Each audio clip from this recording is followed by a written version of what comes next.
Hello everyone, welcome to Mind Wellness with Edith. My name is Edith Wanyonyi and I'll be starting on a very important series that is on mental illness. So when we talk of mental illness, we are talking of an illness that affects the thinking, the feeling and the behavior of a person and how a person generally interacts with other people. And mental illness is it's a very serious illness that affects how a person that affects with the normal functioning of a person. So it has a very great impact on the normal functioning of a person.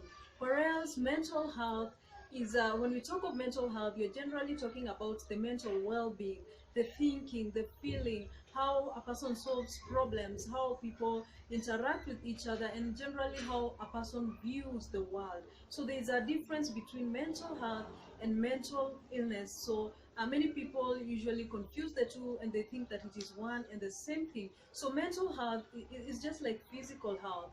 Most of us experience mental health challenges from time to time, just as we may experience physical illness from time to time, but that doesn't mean that we are ill. So experiencing mental challenges from time to time does not mean that we have a mental illness.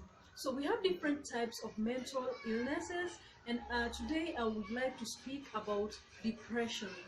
So depression is a mood disorder, and this mood disorder is unipolar, which means that it ranges from a mild to severe.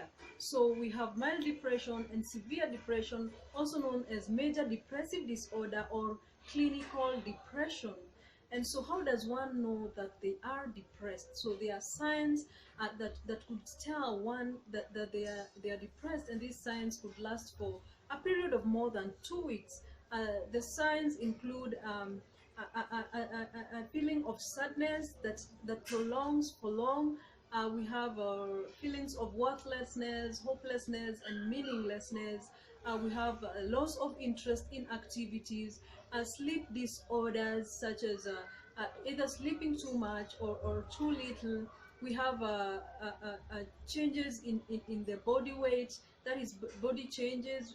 Either you have increased weight or your weight has reduced drastically. Then we have suicidal thoughts, suicidal ideations, and thoughts about death. People could generally feel like they are not worth. People would feel like they don't have any purpose to continue living, and these signs actually affect how a person relates with other people, affects how a person interacts with the society, how a person, it affects the daily functioning of a person generally. So how do we treat depression? Depression can be treated in different ways, but first a person needs to contact a mental health practitioner so that they do a physical examination on the person. When the physical examination is done, then from there the practitioner will know the best diagnosis and treatment plan to give to the person, to administer to the person.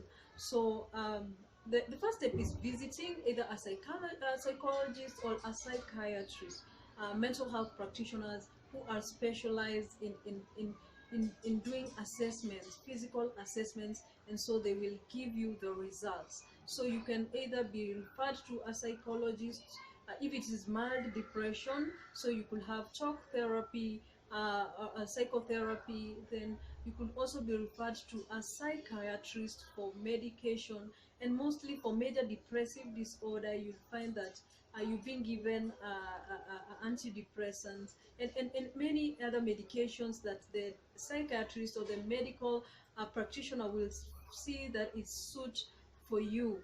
So what are the risk factors of depression?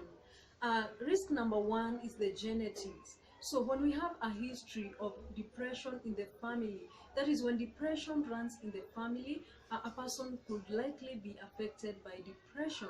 Then we have the biochemistry, that is biological factors such as a chemical imbalance in the brain. So when there is a chemical imbalance in the brain, one could suffer from depression. Then we have environmental factors, And these are factors such as when one is predisposed to a chaotic environment that is abusive, life experiences. This could also lead to depression. And also we have personality. A person with a low self-esteem is more likely to be affected by depression because they have a negative view of themselves. We can help ourselves and cope by ensuring that we exercise regularly. That creates a positive mood, and just viewing life positively. Eating well, ensure that you eat healthy and avoid things like alcohol consumption, which is actually a depressant. Also ensure that you have enough sleep at a regular basis. Depression is a real illness, but with good diagnosis and treatment, many people actually overcome it. You see that 80 to 90% of people suffering from depression eventually overcome it through good diagnosis and treatment. So if you have depressive symptoms, please visit a practitioner so that they can give you proper diagnosis and treatment. Thank you so much for watching this video. Please remember to subscribe, share, and like. Until next time, bye bye.